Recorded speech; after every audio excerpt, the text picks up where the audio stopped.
जिंदगी में कामयाबी के लिए घोड़ा चाहिए। वो ghoda can be product, ghoda can be company, ghoda can be even family. Mukesh Ambani ji के लिए उनका घोड़ा है रिलायंस।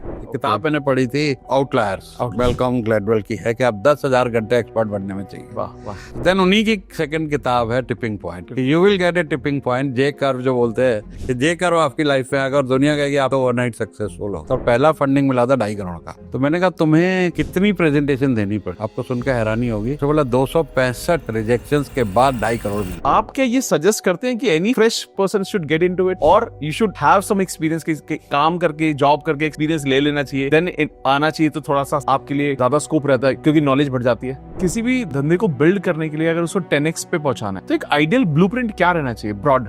तो ये जो फूड इंडस्ट्री है भाई बड़ी खतरनाक है। कहते हैं कि हमारे तो कुछ दोस्त कहते हैं कि किसी दुश्मनी निकालनी हो तो उसे रेस्टोरेंट को जोड़ दो। When it's friendship make it business, when it's business make it strictly friendship. वो किताब है नेवर ईट अलोन, कीथ फराजी की किताब है। वो बिजनेस की इसे बढ़िया नेटवर्किंग के ऊपर किताब लिखी है। People like to do business with people they like.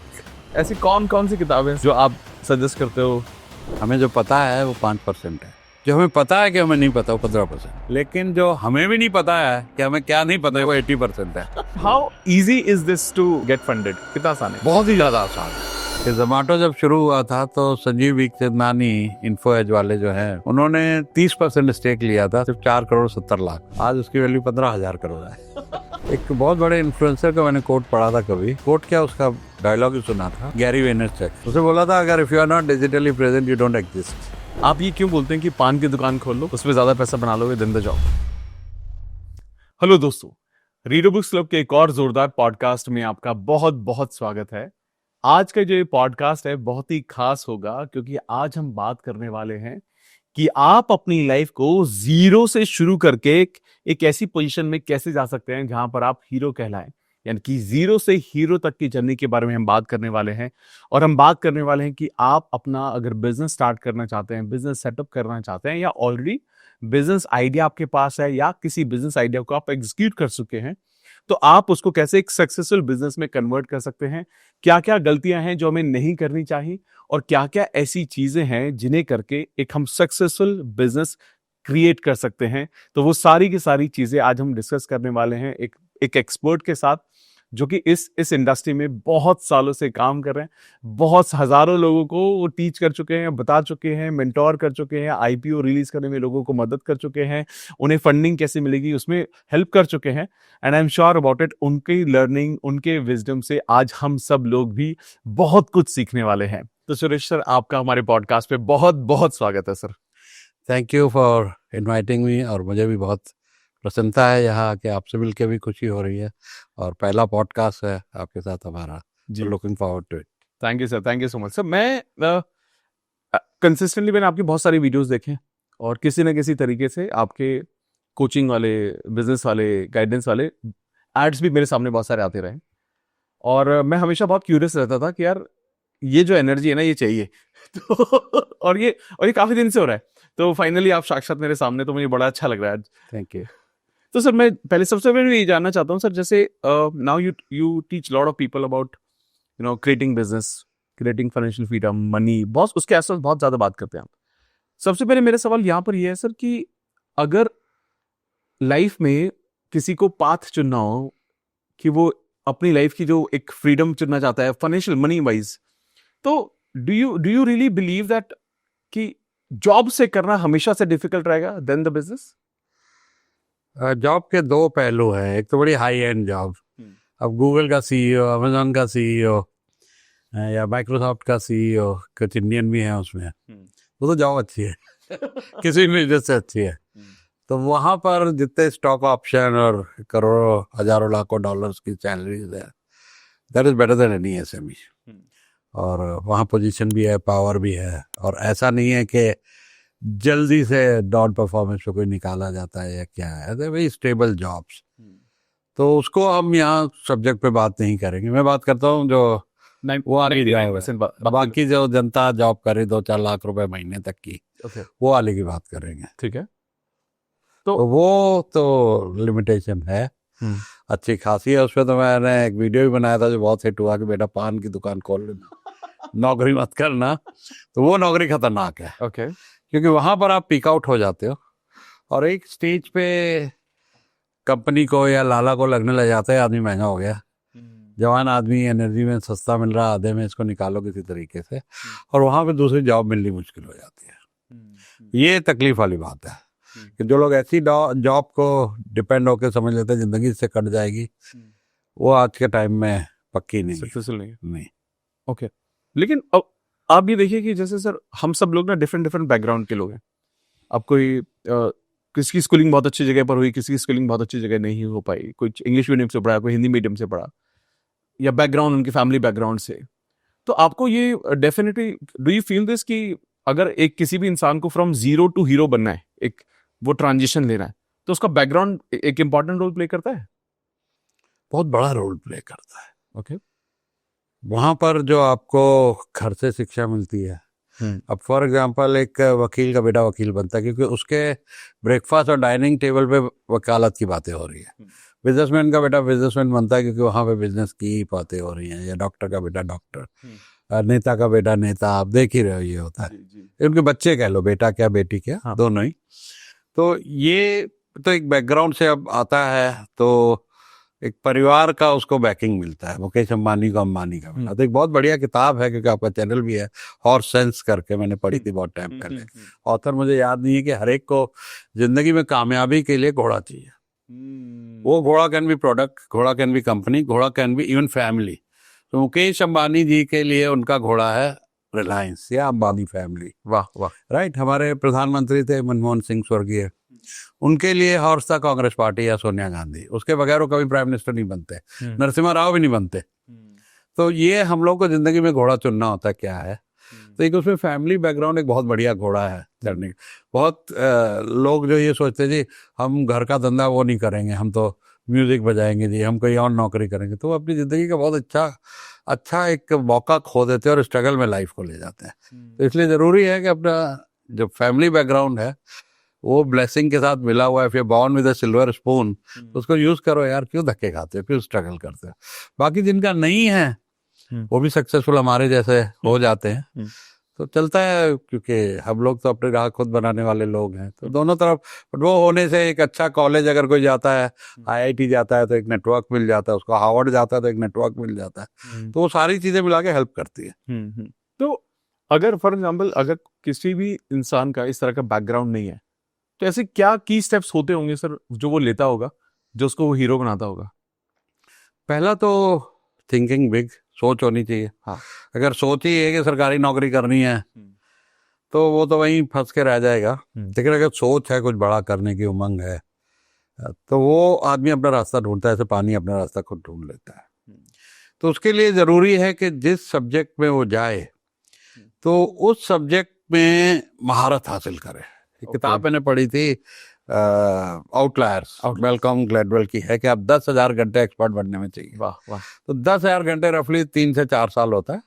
Metaphor है, 5 भी लग सकते हैं, कम ज्यादा कुछ भी हो सकता है, 6 भी लग सकते हैं, बट इतना टाइम आपको शिद्दत के साथ देना है। जब वो देंगे तो देन उन्हीं की सेकंड किताब है tipping point. You will get A tipping point, J curve जो बोलते हैं कि जे कर्व आपकी लाइफ में अगर दुनिया कहेगी आप तो ओवरनाइट सक्सेसफुल हो गए, लेकिन ओवरनाइट के पीछे 10,000 घंटे सबने लगाए।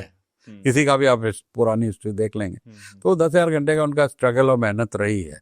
तो वो जरूर लगा लें, चाहे वो आप उस लाइन में जॉब करके कहीं पर सीख लें या उसके बारे में पढ़ के सीख लें, बहुत सारा कुछ रिसर्च कर लें उसके ऊपर, पर लगाने पड़ेंगे 10,000 घंटे, उसके बगैर कामयाबी नहीं मिलेगी।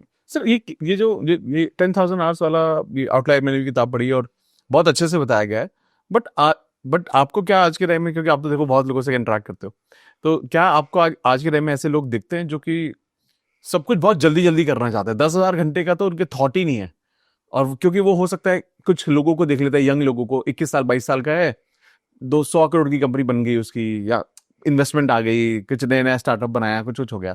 तो आपको लगता है कि आज की जो जनरेशन है या आजकल के जो लोग हैं वो 10,000 घंटे वाले फंडामेंटल पे काम कर रहे हैं? करना ही पड़ता है। मैंने एक स्टार्टअप, मैं नाम नहीं लूंगा यहाँ, तो उसके साथ बात कर रहा था, मेरे यहाँ डिनर कर रहा था।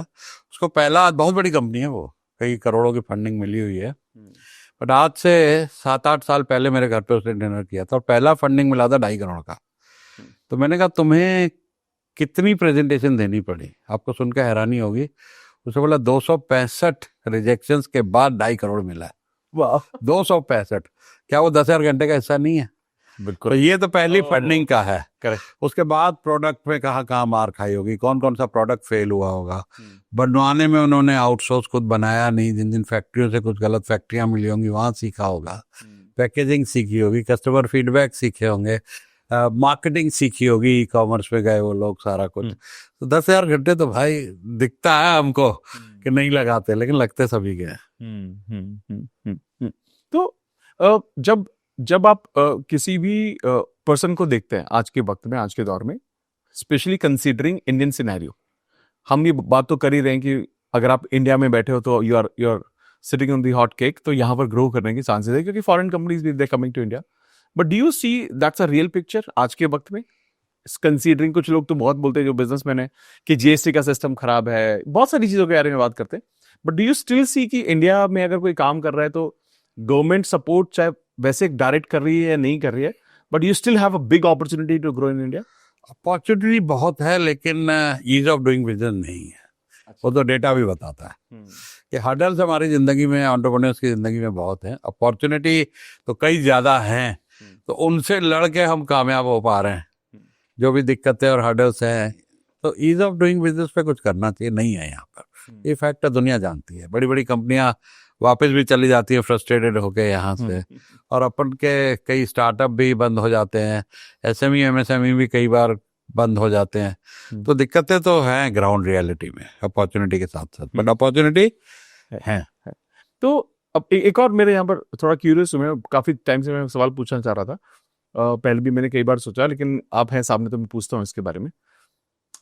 जब भी कोई इंसान जब बिजनेस करने के बारे में सोचता है, फॉर एग्जाम्पल एक पर्सन है जो जॉब कर रहा है, gets into first job, but उसको अचानक से ही स्टार्टअप बहुत ज्यादा सुन लिया, एंड नाउ उसका इंक्लिनेशन है without any experience they want to get into a startup, a business idea जाना चाहते हैं। तो आप क्या ये सजेस्ट करते हैं कि any fresh person should get into it, और you should have some experience, काम करके जॉब करके एक्सपीरियंस ले लेना चाहिए, देन आना चाहिए, तो थोड़ा सा आपके लिए ज्यादा स्कोप रहता है क्योंकि नॉलेज बढ़ जाती है? सुसाइड है जी, सुसाइड। बगैर एक्सपीरियंस के, उसके बारे में जाने बगैर घुस जाना लाइन में, इक्वल टू सुसाइड है। आप अपने फैमिली को, अपने आप को बहुत बड़े खतरे में डाल रहे हैं। तो इसलिए जरूरी है कि जिस लाइन में जाना हो आपको, उस लाइन के बारे में जितनी जानकारी हासिल करें। मैं आपको 2 उदाहरण यहाँ पे देना चाहूंगा कि मैंने खुद जब एक्सपोर्ट किया तो 2 साल एक्सपोर्टर किया, नौकरी की। ओके। तो मुझे दिक्कत नहीं आई टीम बनाने में, बायर लाने में, समझने में। हमारे एक कस्टमर ने बहुत बड़े इम्पोर्टर के यहाँ नौकरी की थी।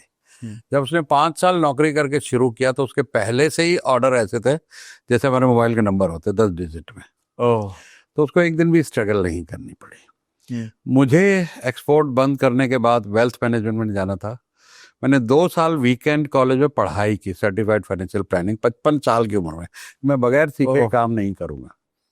उसके बाद भी पढ़ाई हो गई, लेकिन प्रैक्टिकल नॉलेज नहीं था, तो मुझे नुकसान हो सकता था। उसको मिटिगेट करने के लिए मैंने वहीं से, जो मेरे साथ एक बच्चा पढ़ रहा था जिसके पास प्रैक्टिकल नॉलेज था, कस्टमर्स थे, किसी अच्छी कंपनी में जॉब कर रहा था, 50-100 करोड़ के उसके पास कस्टमर थे, उसको मैंने पार्टनर लिया। तो हमारी जर्नी में 0 प्रॉब्लम आई, मतलब 6 महीने में कंपनी प्रॉफिटेबल हो गई। ओके। तो ये रिस्क मिटिगेट करना बहुत जरूरी है। कहीं सीधा भाई नौकरी छोड़ के धंधे में कूद जाओ तो ऐसे ही है कि पुल से नदी में कूदना। ये बहुत जरूरी भी है। तो नॉर्मली जो लोग होते हैं जब धंधा बिल्ड कर रहे हैं, बिजनेस बिल्ड कर रहे होते हैं, तो एक तो जैसे हमने बात की कि वो क्विक सक्सेस के था में आते हैं। मैंने से एक चीज बात सुनी थी पहले, बीच में भी किसी जो हमारे एक पर्सन हमारे पॉडकास्ट पे आए थे, तो बहुत सारे लोग ना जो स्टार्टअप वाले हैं या एक बिजनेस बिल्ड कर चुके हैं, इनका एक ये थॉट ज्यादा होता है कि रातों रात बहुत बड़ा करना, बहुत बड़ी इन्वेस्टमेंट आ गई, 100 करोड़ 50 करोड़ की इन्वेस्टमेंट आ जाती है। इन रातों रात जो ये बड़ा होने के बारे में सोचते हैं, तो ये भी लीड करता है फेलियर को, किसी भी स्टार्टअप में, किसी भी बिजनेस आइडिया पर। क्या इसका इंपैक्ट होता है? थोड़ा सा फर्क है इसमें। रातों रात बड़ा तो कुछ नहीं होता खैर, लेकिन कुछ टाइम के स्ट्रगल के बाद रातों रात बड़ा होता है। तो शुरू में नहीं होता, शुरू में दे ऑल गो थ्रू, मेरे बहुत सारे स्टार्टअप फ्रेंड्स हैं, चाहे वो बिरयानी बाय किलो, सात्विक हो, 4700 BC पॉपकॉर्न, मैं उनके साथ उठता बैठता हूँ।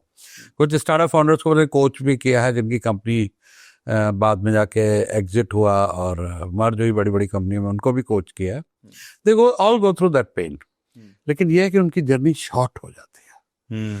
चाहे वो पहला फंडिंग या पहले जो 10,000 घंटे लगे, लेकिन जो उनको एक्सेस हो जाता है स्टार्टअप्स को, कि उसके बाद वही पहली मान लो उनको मिली $1 मिलियन फंडिंग, जिसे बोलते हैं हम एंजल राउंड, या सीड राउंड मिला $2-3 लाख। सीड राउंड तो कम मिलता है, बट एंजल राउंड को पकड़े तो $1 मिलियन $2 मिलियन मिलता है। उसके बाद सीधा 10 मिलियन, फिर 50 मिलियन, 100 मिलियन, 150 मिलियन। तो वो जो हमें लगता है कि यार 5 साल में, जैसे मामा अर्थ है ना, क्योंकि ये 5 साल में एक बंदा जो 25,000 रुपए या 5 लाख को, जैसे मैंने पढ़ा था, उनका कैपिटल था, दोनों वाइफ हस्बैंड ने जॉब छोड़ के कंपनी शुरू की और 5 साल में $1 बिलियन वैल्यूएशन में पहुंच गए। तो पहला तो उस एंटरप्रेन्योरशिप को सैल्यूट है मेरा कि जॉब से इतना किया, but they must have gone through their own pain. वो 5 साल 10,000 घंटे लगाए उन्होंने, बट फंडिंग से काफी ना काम आसान हो जाता है। पैसा बहुत सारे प्रॉब्लम सॉल्व कर देता है, अच्छे स्टाफ के, मार्केटिंग के, इंफ्रास्ट्रक्चर के। तो वो उनको जब ऐसी फंडिंग मिल जाती है तो वाकई फिर रातों रात में वो सक्सेसफुल हो जाता है, पहले 3-4 साल के स्ट्रगल के बाद। Amazing amazing.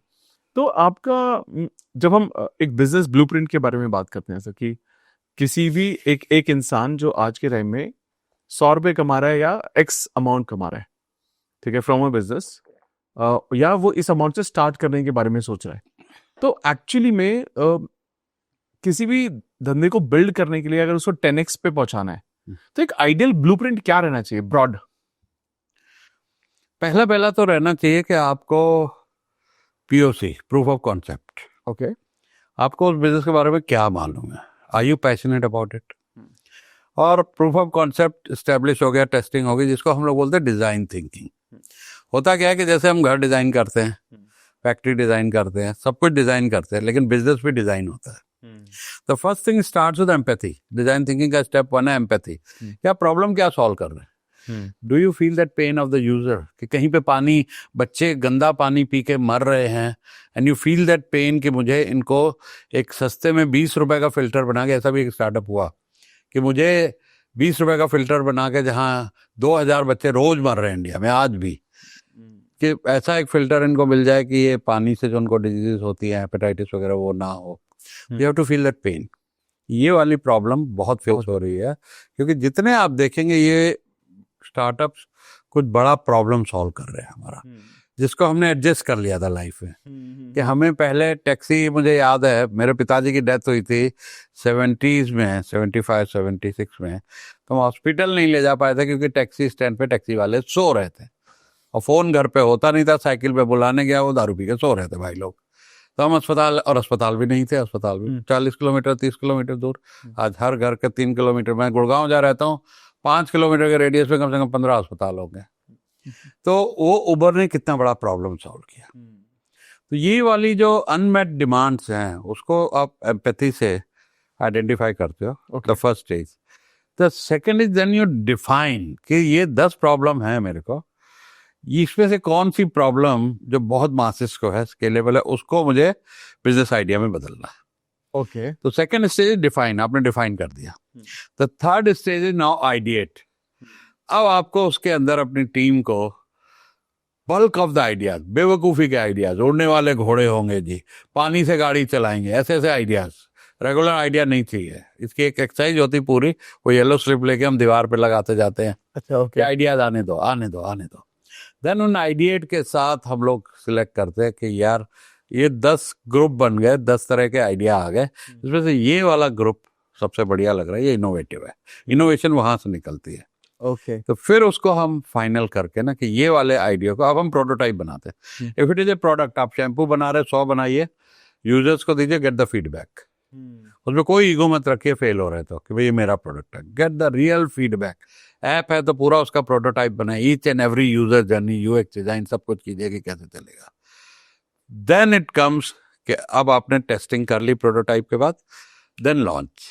बहुत सारा रिस्क मिटिगेट, और ये जितने बड़े स्टार्टअप है they follow this process. MSME और एसएमई नहीं जानते डिजाइन थिंकिंग क्या होगा। वो भाई उसका जी आपका रेस्टोरेंट अच्छा चल रहा है जी, कैश का धंधा है इतना बढ़िया, मैं भी चालू करता हूँ। तो वैसे चालू हो जाता है फिर बंद हो जाता है।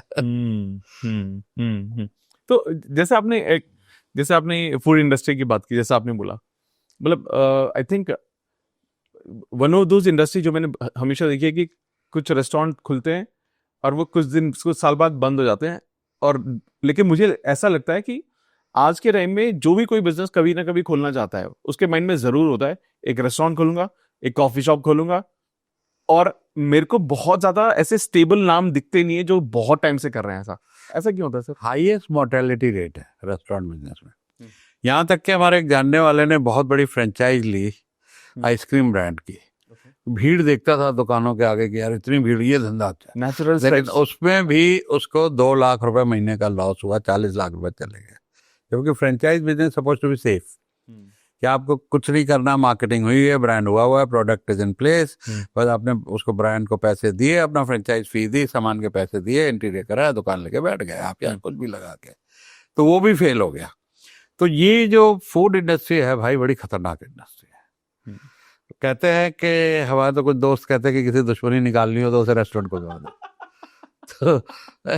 तो ये ऐसा बिजनेस है कि जिसमें जब तक आप, वही लोग ज्यादा करके कामयाब होते हैं जो समझते हैं इसको डीपली, खुद शेफ हैं, या आपने शुरू में स्ट्रगल करके सीख के स्टैंडर्डाइज कर दिया, something like McDonald and Domino's की तरह आपने सारे प्रोसेस को स्टैंडर्डाइज कर दिया ताकि आप ना शेफ पे डिपेंडेंट हो ना आप स्टाफ पे डिपेंडेंट हो। वो चल रहा है, एक सिस्टम से चीज चल रही है, it is like a factory, assembly line पे चीजें चल रही है, वो तो कामयाब हो जाते हैं। बाकी अगर ओनर रन रेस्टोरेंट्स हैं तो भाई उसको तो खुद आना चाहिए कि मैं खुद कैसे बना के खिला सकता हूँ। और बहुत से लोग ये सोच के घुस जाते हैं जी मुझे तो बिरयानी अच्छी आती बनाने, रेस्टोरेंट खोल लो। लोग ऐसी सलाह देते हैं यार तेरे को बड़ा कुकिंग का शौक है, तो ये बढ़िया बनाता, तू रेस्टोरेंट खोल ले, बड़ा चलेगा तेरा। भाई रेस्टोरेंट खाली खाना बनाना नहीं है, रेस्टोरेंट में आपको शेफ को हैंडल करना है, ग्राहक को हैंडल करना है। तू मिर्ची खाता है, मैं सादा खाता हूँ, तेरे को मिर्ची वाला नहीं मिला तू नाराज, मेरे को मिर्ची वाला मिल गया मैं नाराज। रेस्टोरेंट एक ही है, तो उसको कैसे मेंटेन करना, फिर पुलिस वालों को कैसे देखना, गुंडों को कैसे देखना, हर तरह के ग्राहक आ रहे हैं, मार्केटिंग उसकी कैसे देखनी, फाइनेंशियल मैनेजमेंट कैसे करना, इट्स नॉट वन थिंग यार। बिजनेस तो पूरा बिजनेस ही है, उसको समझना पड़ता है तब चलता है। सर एक चीज मैं यहाँ पे पूछूंगा, आपने शेयर भी किया, जैसे जब हम फ्रेंचाइज की बात करते हैं तो फ्रेंचाइजी के केस में हमें कंपैरेटिवली कई बार आसान लगता है कि हमें एक रेडीमेड सेटअप मिल जाता है, ब्रांड मिल जाता है बहुत ज्यादा। लेकिन कुछ लोग ये पैरेलली ये भी बिलीव करते हैं कि मैं अपना ब्रांड खुद ही बनाऊंगा और वहां से शुरुआत करूंगा। तो आपको क्या लगता है कि which is more safer and preferred way of doing the business? Individual choice है। अच्छा, हमारे एक मित्र 5 फ्रेंचाइज चला रहे, हर साल एक खोलते हैं। मॉडल यही है कि मैं हर साल एक फ्रेंचाइज खोलूंगा, ट्रेन करके मैनेजर रखूंगा, स्टाफ रखूंगा, फिर अगले पे जाऊंगा, फिर अगले पे जाऊंगा, और उसमें से उसको एक्स अमाउंट हर महीने हर फ्रेंचाइज देती है। तो उसका मॉडल ही यही है। वो कहता है मुझे झंझट नहीं लेना, स्ट्रेस नहीं लेना, चला चला धंधा चल रहा है, अच्छी रिसर्च करके लेता है, never loss money in any of the franchises. Okay. बाकी माइंडसेट ये है कि अगर मुझे खुद का ब्रांड बना के, तो फिर बिलियनियर माइंडसेट है। Then you are looking at billions, then you are not looking at कि मुझे यार साल का 20-50 लाख कमाना है, मैं उसमें खुश हूँ। तो आप एक ब्रांड बना रहे हो, एक मल्टी $1 बिलियन वैल्यूएशन की कंपनी बना रहे हो, $1 बिलियन रेवेन्यू बना रहे हो, नेशनल और ग्लोबल सोच रहे हो, तो franchise is the way to go. Okay. एक यहाँ पर सर एक और पॉइंट आता है, आपने पहले भी शेयर किया। अभी कई बार क्या होता है कि जैसे आपने भी शेयर किया कि जब आप फाइनेंस वाला वो जो कोर्स कर रहे थे, you got a partner to work for you. आज के टाइम में मुझे when I meet people, I start seeing lot of insecurities also. People are not very comfortable partnering or they are not very comfortable collaborating. ठीक है, हालांकि आज का जो दौर है वो कोलैबोरेशन का दौर है, ठीक है। तो डू यू सी कि having right people, right partner, not just team but right partner can really boost up things in business? मैं एक बढ़िया अपना ओरिजिनल कोट बताऊंगा, when it's friendship make it business, when it's business make it strictly friendship। अब इसको मैं आगे explain करूंगा, 2 पार्ट में है ये। when it's friendship make it business, strictly business, and when it's business make it friendship। Second part को मैं आगे एक बुक से भी रिलेट करूंगा, बट फर्स्ट पार्ट एक्सप्लेन कर देता हूँ कि जब आप दोस्त के साथ बिजनेस कर रहे हो, मेक इट स्ट्रिक्टली बिजनेस। अच्छे लॉयर से पूरा वाटर टाइट एग्रीमेंट लिखा लेना कि क्या होगा, ये 2 पैग लगाते हो भाई, तू मेरा प्यारा दोस्त, चलो कल से धंधा करते हो, वो नहीं कर लेना। वो पार्टनरशिप टूटेगी टूटेगी। फिर तुम आप अपने बच्चों को कह के जाओगे पार्टनरशिप नहीं चलती, भाई कभी मत करना। मेरे डैडी ने भी कहा था, मम्मी ने भी कहा था, मैं भी कह रहा हूँ पार्टनरशिप नहीं चलती, इसलिए ना करना। तो वो आप बातें करोगे वैसे वाली। अदरवाइज दुनिया की बहुत सक्सेसफुल पार्टनरशिप हम सब जानते हैं। इन्फोसिस कितने partner, Steve job had a partner, Microsoft Bill Gates had a partner, Warren Buffett had a partner. तो ये बड़े बड़े businesses, partnership is a blessing. क्या आप कॉम्प्लीमेंट कर रहे हैं एक दूसरे को बहुत ज्यादा। स्टार्टअप के केस में सब में फाउंडर्स हैं, मतलब फंडिंग ही नहीं मिलती अगर आप अकेले कर रहे हो तो ज्यादातर लोगों के फाउंडर है कि एक फाउंडर तो सिर्फ इन्वेस्टमेंट इकट्ठी कर रहा है। मैं आजकल ये देख रहा हूँ एक फाउंडर का काम ही है पिच बनाते रहो, डेक देते रहो, इन्वेस्टर से मिलते रहो, maintain the relationship. Board room में 8-8 इन्वेस्टर बैठे हैं, सबका अलग अलग फंडा है, उनको संभालना। दूसरा पार्टनर ऑपरेशन संभाल रहा है, सब बैठ के देख रहा है। 2 या 3 फाउंडर्स रहते हैं, उससे स्ट्रेंथ बढ़ जाती है। नहीं तो otherwise it's a very lonely journey. एक बढ़िया एग्रीमेंट बना लो, उसमें सब लिख लो यार, कौन क्या करेगा, आपका क्या रोल है, मेरा क्या रोल है। ब्रेकअप होगा तो साला किस टर्म पे होगा, कौन कंपनी रखेगा, कौन पैसा ले जाएगा। डेथ होएगी तो कौन क्या करेगा, उसकी फैमिली को शेयर कैसे मिलेंगे। Write down everything possible in this world जो हो सकता है, व्हाट कैन गो रॉन्ग। दूसरी चीज, एक successful partner transparency. It is like a marriage, कोई फर्क नहीं है। मैरिज में ट्रांसपेरेंसी नहीं रखी नहीं चलेगी, पार्टनरशिप में ट्रांसपेरेंसी रखी नहीं रखी नहीं चलेगी। तीसरी चीज है, जो भी झगड़े हैं वो घर जाने जब सिर फोड़ो जूते मारो, बोर्ड रूम में अपने खत्म करके घर जाओ। जैसे कहते हैं ना कि मियाँ बीवी को झगड़े सोने से पहले निपटा दे, कल ये शादी चलानी। अगर झगड़ा लेके सोए तो शादी दिक्कत में आएगी। तो ये पार्टनरशिप भी सेम टाइम निपटा के, बातें करके, क्लियर करके जाओ, वो बड़ी लंबी चलती है, सालों साल, 50-50 साल चली है। जैसे शादियां चलती है ऐसे पार्टनरशिप भी चलती है। तो ये कहना बिल्कुल गलत है कि पार्टनरशिप नहीं चलती। हमारे खासकर इंडिया में तो बहुत ज्यादा कहा जाता है। हमारे बुजुर्ग कहते रहे हैं, आसपास वाले कहते रहे, पार्टनरशिप मत करियो भाई, पार्टनरशिप नहीं चलती है। पार्टनरशिप चलती है, बढ़िया चलती है, और चलानी चाहिए। तो इस जो ये सेकंड फंडामेंटल था कि बिजनेस को फ्रेंडशिप बना दो। और यहाँ पर एक बढ़िया किताब है, ये मैं फॉलो तो बहुत पहले से कर रहा हूँ, पिछले 30 साल से। किताब मैंने अब पढ़ी, वो किताब है नेवर ईट अलोन, कीथ फराजी की किताब है। वो बिजनेस की इससे बढ़िया नेटवर्किंग के ऊपर किताब नहीं बनी है, जरूर पढ़नी चाहिए हर एक को। तो मैं एक न्यू कस्टमर होता था मेरा अमेरिका में 90s में, उसने बोला सुरेश, ऐसे ही बोलते हैं American, Suresh break bread with your customers. उसका नाम था जेसन। अगर Jason what does this mean, कहता तेरे पास पूरे दुनिया से ग्राहक आते हैं, यूरोप से, अमेरिका से। After work take them for dinner. You know, deals over meals कहा जाता है। तो जब वहां जो डील होती है, जो बॉन्डिंग बनती है, वो नेक्स्ट लेवल बनती है। तो जब तुम उन्हें ले जाओगे, तुम यहाँ अमेरिका होगे, वो तुम्हें ले जाएंगे। और हुआ ऐसा, जब हमने ये प्रैक्टिस शुरू की तो जिन बड़े बड़े कस्टमर से लोग को अपॉइंटमेंट नहीं मिलती थी, वो ऐसे खुल गए, ऐसे दोस्त बन गए कि हमें अपने घर बुला के हमारे लिए बारबेक्यू कर रहे हैं, तिरामासू बना रहे हैं। वहाँ के लोग हैरान होते, लोकल जो हमारे दूसरे होलसेलर कस्टमर होते थे, वो जो रिटेलर्स के हम GMM या प्रेसिडेंट वाइस प्रेसिडेंट के घर जाते थे, तो उसके घर जाता है साहब, फोन नहीं उठाता, 1-1 महीने से अपॉइंटमेंट नहीं मिल रही है। तो बिकॉज खाने का साथ भी फायदा है। तो never eat alone, breakfast, lunch, dinner कोई ना कोई क्लाइंट के साथ करो। B2B में, B2C नहीं, बट B2B में व्हेन यू डू दैट, आपकी गलतियां माफ हो जाती हैं, कंपटीटर के पास जाना छोड़ देता है, प्राइस साइड हो जाती है, भाई तेरे से ही काम करना। हमारे ग्राहक ऐसे थे कि हम लोग लेडीज गारमेंट बनाते थे, तो हमें मेंस के ऑर्डर दे दिए, आप ये मेंस ट्राउजर्स बनाओ। मैं कहा मुझे अकल नहीं है बनाने, ये फैक्ट्री का एड्रेस है, बांग्लादेश जाओ, हमारा नाम लेना, वहां बनवा लो।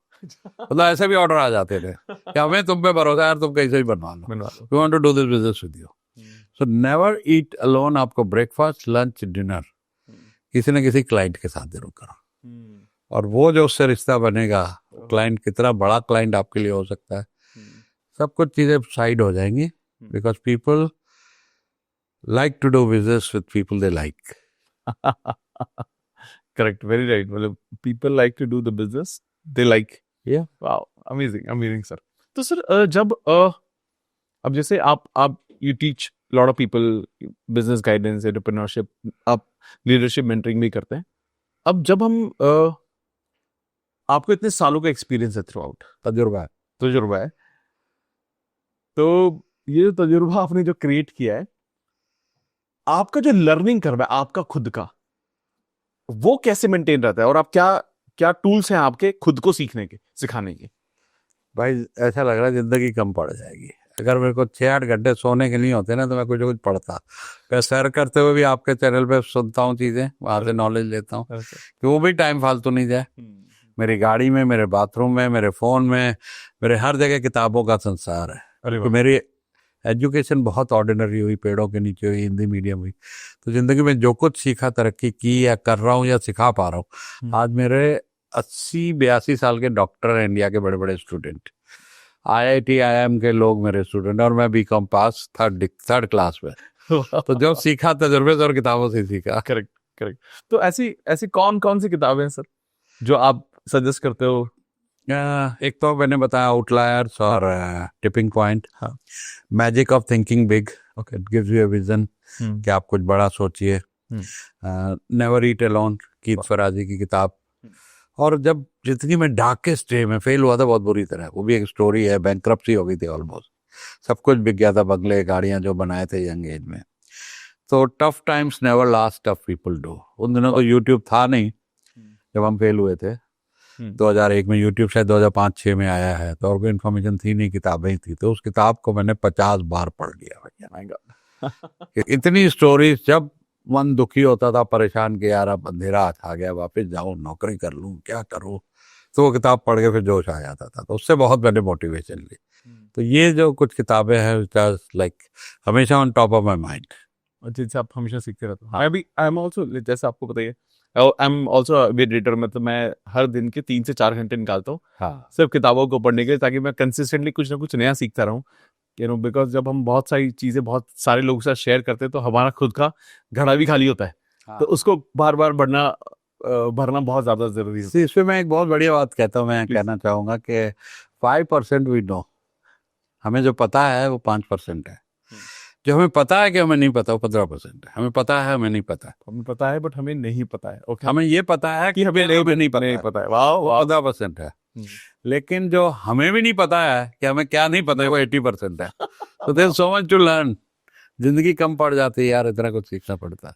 वाह, this is so good. I think I have read this in a book. ये कहीं तो मैंने किसी किताब में पढ़ा था, यानी कि 80% ऐसा है जो हमें नहीं पता है, और हमें पता भी नहीं है कि ये हमें नहीं पता है। वाह, या that totally unknown. My God, unknown world है वो। ओह वाह। मुझे लगता है आई थिंक ये सारी चीजें थोड़ी थोड़ी एक्सप्लोर होती है जब हम किताबें पढ़ना शुरू करते हैं। ये मैंने भी कहीं ना कहीं पढ़ा था, इट्स नॉट माय ओरिजिनल को, किसी किताब में ही पढ़ा था तो दिमाग में बैठ गया। इसकी वजह से लर्निंग पे टाइम लगाते रहते हैं, सीखते रहते हैं, लोगों से सीखते हैं, आपसे सीखते हैं। मेरे यंग बहुत से लोग हैं, दुर्वेश भाई हैं हमारे, आप जिन्होंने मिलवाया आप, उनसे बहुत कुछ सीखता हूँ मैं, कि उस कंपनी में रहता हूँ, मैं भी यंग रहता हूँ। तो learning is everywhere. Correct sir, I agree, I agree sir. Sir मुझे एक चीज बताइए कि एक स्टूडेंट आज लेट्स से ग्रेजुएशन में एंटर करता है या स्कूल पास करता है, लेकिन उसके माइंड में एक थॉट है कि मुझे खुद का कुछ लाइफ में बिल्ड करना है। I want to build something of my own. ठीक है, क्योंकि आज के टाइम में जब हम स्पेशली आज के दौर में जब हम बहुत सारे लोग स्टार्टअप के बारे में, स्टार्टअप आइडियाज के बारे में, ऐसी बहुत सारी बातें कर रहे हैं, नेटवर्किंग के बारे में बहुत सारे लोग बहुत बातें करते हैं, तो लोगों के माइंड में ना मुझे लगता है ये बहुत अर्ली आने लगा है। तो आप इसको कैसे देखते हैं कि एक स्टूडेंट जो पढ़ रहा है, या तो 10th 12th स्टैंडर्ड में या फिर ग्रेजुएशन में पढ़ाई कर रहा है, उसको अपना रोड मैप खुद कैसे बनाना चाहिए, कि उसको प्राइमरली किन चीजों पर ज्यादा ध्यान देना चाहिए, चाहे वो पढ़ाई में हो, सीखने में हो, एक्सपीरियंस करने में हो, जानने में हो, ताकि वो एक सक्सेसफुल बिजनेस फ्यूचर में जाके क्रिएट कर सके? पहले तो मैं कहूंगा माँ बाप को सीडिंग कर देनी चाहिए बच्चा। अच्छा, ओके। जो प्रोफेशनल है वो तो बच्चों का IAS वांट कि मेरे बच्चे IAS बने, डॉक्टर का है। लेकिन अगर आपकी नौकरी है और ऑर्डनरी नौकरी है, वो वाली नौकरी नहीं है, बड़ी वाली IAS या IPS या बड़ी CEO लेवल की आपकी करोड़ों की सैलरी है, यार 20-30 लाख रुपीज जॉब, तो सीडिंग बच्चों में कर दो अभी से कि यार एंटरप्रेन्योर बनना, मैं बैठा हूँ। क्योंकि एंटरप्रेन्योर बनने के लिए पीछे सपोर्ट तो चाहिए ना। करेक्ट। फैमिली हो गई, शादी हो गई तो उसकी जिंदगी गई, फिर वो नहीं बना सकता, फिर रिस्पॉन्सिबिलिटीज आ गई, देन फिर खतरे बढ़ जाते हैं उसके काफी। तो जब तक पीछे पिताजी बैठे घर संभाले, बेटा रोटी की चिंता नहीं है, तो जा कर, तो उसको कर लेना चाहिए। अब करने का मेथड क्या है, उसके लिए बहुत सारे एंटरप्रेन्योरशिप स्कूल भी हैं। जिस इंडस्ट्री में आपका इंटरेस्ट हो, मैं तो कहता हूँ 4 चीज़ें चाहिए। जहाँ पे आपका दिल, दिमाग और skill meets the demand of the market place, do that business. दिल, दिमाग and skill meet the demand of the market. Okay, तो आपका पैशन कहाँ है, आपका दिल कहाँ है, एम्पैथी कहाँ है, वो सारी करके और उस इंडस्ट्री में 2-3 साल जॉब कर लो। अगला पैसे भी देगा, सिखाएगा भी, तो अपना काम कर लेना, तो मार नहीं खानी पड़ेगी एक दिन भी। और पैसा नहीं भी है तो पैसा लगाने वाले मिल जाएंगे। अगर अच्छा आइडिया है आपके अंदर तो। नहीं, आपको 3-4 साल का तजुर्बा हो गया, अब तो कोई ना कोई बैठा है कि भाई ठीक है यार, तेरे पास ये आइडिया है, तेरे पास लाइन है, तेरे को एक्सपर्टीज है, पैसे मैं लगा देता हूँ, चलो। But how easy is this to get funded? कितना आसान है? बहुत ही ज्यादा आसान है। ओके, मेरे मेंटीज को, जो लोग, मैं एमएसएमई की बात कर रहा हूँ, स्टार्टअप्स को तो एक अलग इकोसिस्टम है। उनको अपनी प्रेजेंटेशन, अपने रिजेक्शंस, प्लस उनका नेटवर्क काम आता है। आईआईटीएंस का एक बड़ा नेटवर्क है, दे नो ईच अदर। तो आप और हमसे उनकी थोड़ी जर्नी आसान होती फंड लेना, with the little difficulties, rejection उसके साथ। लेकिन अगर एक आम आदमी की बात करूं जो एमएसएमई जो उधर से आता है, वहां पर उसको ये फंडिंग नहीं मिलेगी।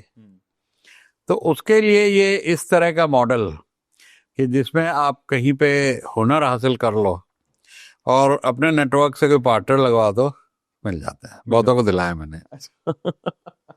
Amazing sir. तो बहुत सारे लोग ना, जब बाहर की फंडिंग के बारे में बात होती है तो थोड़े, अगेन कोलैबोरेशन वाली बात होती है ना, तो थोड़े इनसिक्योर होते हैं कि तो basically how this partnership works. Like for example, I have a business idea, और मेरे पास अच्छा बिजनेस आइडिया जहां पर मैं एक लेट्स से साल के 10 करोड़ रुपए जनरेट कर सकता हूँ। नॉलेज भी है उसकी, नॉलेज भी है, एक्सपीरियंस, तजुर्बा भी है। तजुर्बा भी है। 10 करोड़ रुपए मैं साल के जनरेट कर सकता हूँ। तो कितना आसान है कि कोई भी इंसान मेरे साथ कितने फंडिंग देने के लिए कितना तैयार हो सकता है? पैसा कितना चाहिए? अब मान लेते हैं इसको बड़ा करना है, सिर्फ ये आइडिया है सिर्फ। नहीं, स्टार्टिंग के लिए कितना चाहिए? देखो, बड़ा तो एक दिन में नहीं होगा, stage wise. For example 10 crore चाहिए। 10 करोड़ थोड़ा बड़ा अमाउंट कह रहे हैं। अच्छा, ओके। लेकिन जो एमएसएमई हैं, जिनको 20-50 लाख 1 करोड़ तक चाहिए, और बिल्कुल फ्रेश शुरू कर रहे हो, आपके पास हुनर है, जॉब करे जा रहे हो, तो आप एक 1 पेज बिजनेस प्लान बनाइए, 1 पेज। ठीक है यार, ये मेरा आइडिया है, ये बिजनेस 10 करोड़ 20 करोड़ तक पहुंच सकता है, मुझे 1 करोड़ रुपया चाहिए अभी इसको लगाने के लिए। ये पैसा सेफ है, यू एड्रेस दैट। कि इन्वेस्टर का कंसर्न होगा, आप मेरे पास आए जी, हाँ जी आपके पास 1 करोड़ रुपया लगा दो इस बिजनेस में, आपको इतना पैसा कमाई होगी, तो दिखा प्लान। तो पहला सवाल होगा सेफ्टी है भाई। तो अभी मैं इस लाइन में नौकरी कर रहा हूँ, ऑलरेडी इस कंपनी को इतना कमा के दे चुका हूँ, ये प्रूफ है। ये कंपनी 2 करोड़ की थी, आज 200 करोड़ कर रही है, और आई एम ए की प्लेयर इन दैट। तो उसमें आपकी एक रेपुटेशन भी बन जाती है, because you are doing well at that time. But आपके पास अभी 1 करोड़ रुपया नहीं है लगाने को। तो पहला बात, पैसा सेफ है, पे बैक पीरियड क्या है उसको एड्रेस कर दो। तीसरा, उसको कमाई क्या होगी इसमें। हाँ, ये इंपॉर्टेंट है कि वो 1 करोड़ लगा के कहाँ तक स्केल होएगा, कितना कमाएगा। 3 चीजें अच्छी तरह एड्रेस कर दो। आपको पता नहीं है कि आपके बगल में जो बैठा वही पैसा लगा देगा। एक हमारे मेंटी थे, ऐसे ही डॉक्टर थे, तो वो 300 रुपए की प्रैक्टिस करते थे 120 स्क्वायर फीट के क्लिनिक से, 50,000 कमाते थे। मैंने कहा 50,000 ही कमाते हो यार, एमडी आयुर्वेदा हो तुम? बोले कहीं नौकरी भी करता हूँ, सुबह जाके वहाँ ओपीडी देखता हूँ, 50 वहाँ से आता हूँ। मैं कहा तब भी 1 लाख रुपया घर का किराया, क्लिनिक का किराया, रिसेप्शनिस्ट, बहुत पैसा नहीं करता, चल रहा है गुजारा। तो मैं कहा अपना क्यों नहीं करते कुछ बड़ा, इस पर क्या कर सकते? बोले पंचकर्मा वगैरह होता है जी, उसमें 15-20 हज़ार फीस मिल जाती है, मेरे पास जगह नहीं है इतनी, में कितना पैसा चाहिए? बोले 30 लाख रुपए चाहिए मुझे। मैं 1 पेज बिजनेस प्लान बनाया कि पैसा सेफ है, हाँ जी मैं एमडी आयुर्वेदा हूँ, पंचकर्मा के क्लाइंट रोज वापस जाते हैं मेरे। दूसरी चीज, पे बैक पीरियड 2 साल में निकल आएगा। तीसरी चीज, इतना कमाओगे 30 लाख लगा के। अब पहला इन्वेस्टर उससे 10 फीट दूर था, उसी का केमिस्ट, ये दवाई लिखता था, ये अपर ग्राउंड पे और केमिस्ट अपर बेसमेंट पे। उसे कहा मैं लगाता हूँ डॉक्टर साहब, बताओ। सड़क के पार जगह ले ली 30 लाख लगा के, पहला क्लिनिक। दूसरा क्लिनिक जहाँ ओपीडी करता था, उसके ओनर ने कहा डॉक्टर साहब मैं लगाता हूँ, ग्रेटर कैलाश पे खोल लो। तीसरा, फरीदाबाद में एक 20 बेड का आयुर्वेदा पहला हॉस्पिटल, वहाँ पूरा हॉस्पिटल बन गया। आज वही डॉक्टर साहब 120 फुट से उठ के, उससे 3 गुना उनके हर क्लिनिक में ऑफिस है, अच्छे खासे सोशल मीडिया प्रेजेंस है, टेड टॉक कर रहे हैं, किताबें लिख दी हैं। तो एवरीथिंग चेंज विद दैट। तो पैसा बहुत आसान है मिलना। पहली बात आपकी रेपुटेशन खराब नहीं होनी चाहिए। करेक्ट। दूसरा, आपको उस लाइन की मास्टरी है, सिर्फ पैसे की कमी है, बस पैसा मिल जाएगा। तो सर इसमें जब जो इन्वेस्टर होता है उसका खुद का कितना इंटरेस्ट होता है, मतलब क्या वो सिर्फ अपने पैसे पर प्रॉफिट देखते हैं या वो शेयर देखते हैं या क्या क्या क्या ऑफर? दोनों ही रहता। अच्छा, ओके। तो इन्वेस्टर का इंटरेस्ट पैसे प्रॉफिट में तो है ही है, प्राइमरीली इसीलिए आता है। ठीक है। दूसरा, अगर उसको धंधे में भी इंटरेस्ट है, अब जैसे रेस्टोरेंट का बहुत लोगों को इंटरेस्ट होता है, यार वहाँ गए, कैश का धंधा, भीड़ लगी हुई थी, वो पूछते भी लग जाते, भाई कितना कमाता होगा ये, आइडिया लगाते हैं तो रोज के 5 लाख रुपए कैश घर के लेके जा रहा है।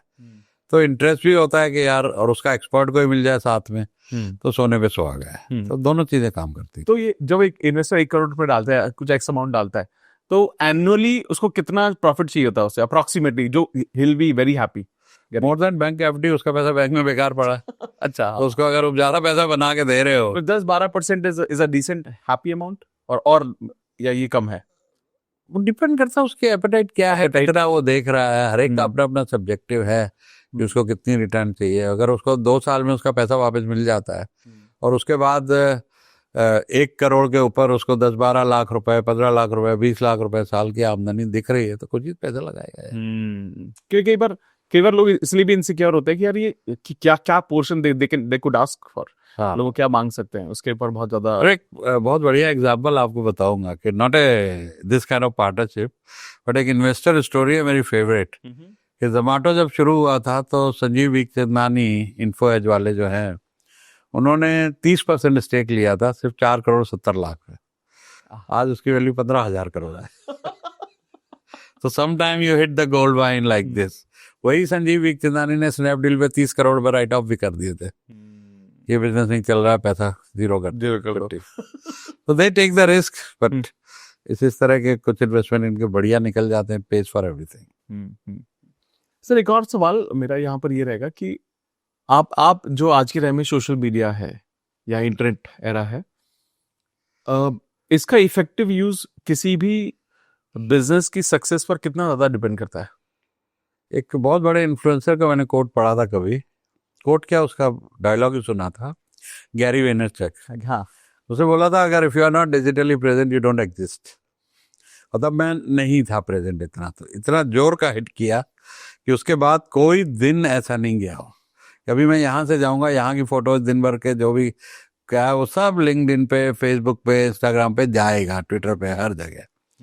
तो if you are not present digitally you don't exist. तो पहला चीज है कि आपको डिजिटली, बिकॉज आप हर कोई सर्च करेगा यार। आप किसी से बिजनेस करने जा रहे हो, आपके गूगल रिव्यू देखेगा, आपका लिंक्डइन देखेगा, आपकी सब जगह प्रेजेंस देखेगा।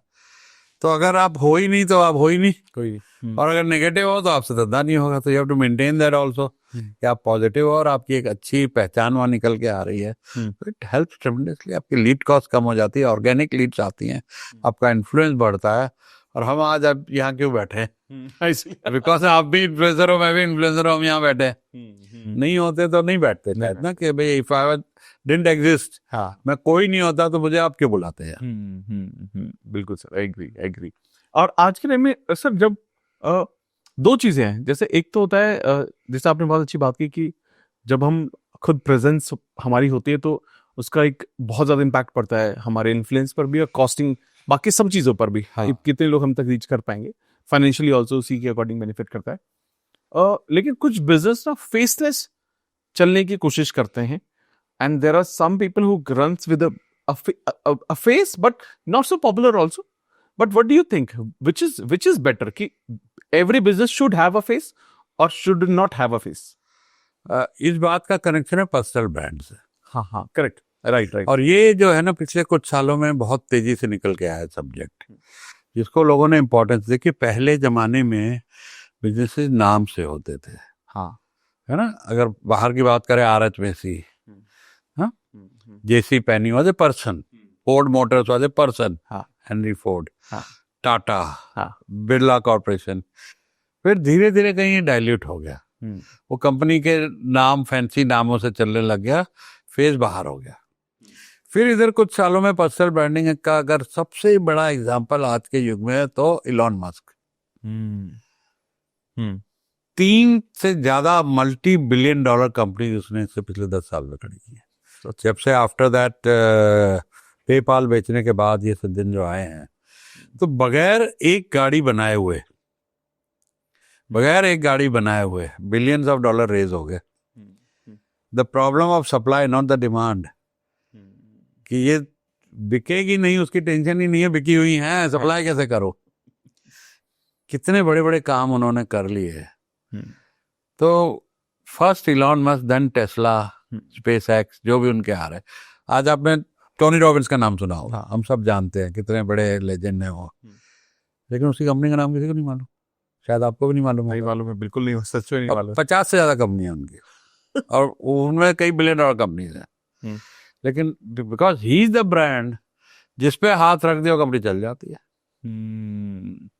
If you are a brand then everything works. आपको फंडिंग चाहिए, आपको ग्राहक चाहिए, आपको स्टाफ चाहिए, everybody follows you, everybody wants to be associated with you and shake hands with you. तो एक सही पर्सनल ब्रांड बनाने के लिए कोई कुछ टिप्स हैं sir? Outliers and tipping point. सबसे बढ़िया टाइम था 3 साल पहले, दूसरा बढ़िया टाइम है आज से शुरू हो जाओ। स्टार्ट नाउ, 3 साल लगेंगे बिल्ड करने में। एक अच्छा कंटिन्यूसली अपनी प्रेजेंस बनाओ सोशल मीडिया पे, एक अच्छा पीआर करो, जो मैंने अभी नाम लिया था दुर्वेश सर का, अपने बच्चे हमारे हैं, इट्स लाइक माय ग्रैंडसन, मेरा सारा पीआर वो देखते हैं। तो पीआर प्रेजेंस, किताबें लिखो, अपने वीडियो बनाओ यूट्यूब चैनल पे, ये सारी चीजें करनी पड़ेंगी आपको। ओमनी प्रेजेंट पे, लिंक्डइन पे जाओ तो वहां पर आपके बहुत सारे फॉलोअर्स हो, बहुत सारी रिकमेंडेशन हो। गूगल पे जाओ तो आपके 1000, 2000, 5000, 10,000 रिव्यूज होने चाहिए पॉजिटिव। सर्च में जाओ तो देखेंगे आपने 10-12 किताबें लिख दी हैं या एक ही किताब लिख दी है, वो अवेलेबल है। आप यूट्यूब पे फॉलोअर्स है, आप इंस्टाग्राम पे फॉलोअर है, फेसबुक पे है, ट्विटर पे है, फिर कहाँ धंधे की कमी है? धंधा तो चल के आएगा, चल के आएगा। क्योंकि आई थिंक मुझे भी लगता है कि आई थिंक अगर आपकी सोशल मीडिया प्रेजेंस है और आपने एक सही इमेज क्रिएट की हुई है, तो फिर you don't need to sell anything kind of.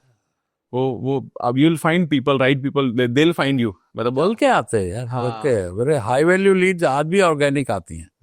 Bulk के लिए हमें एडवर्टाइज करना पड़ता है, लेकिन हाई वैल्यू लीड्स जितनी भी हैं, जो इनकी डीलें करोड़ों की होती हैं, वो सब ऑर्गेनिक आती हैं, लिंक्डइन से आती हैं, मेल में आती हैं, वेबसाइट पर आती हैं, बिकॉज ऑफ द ब्रांड।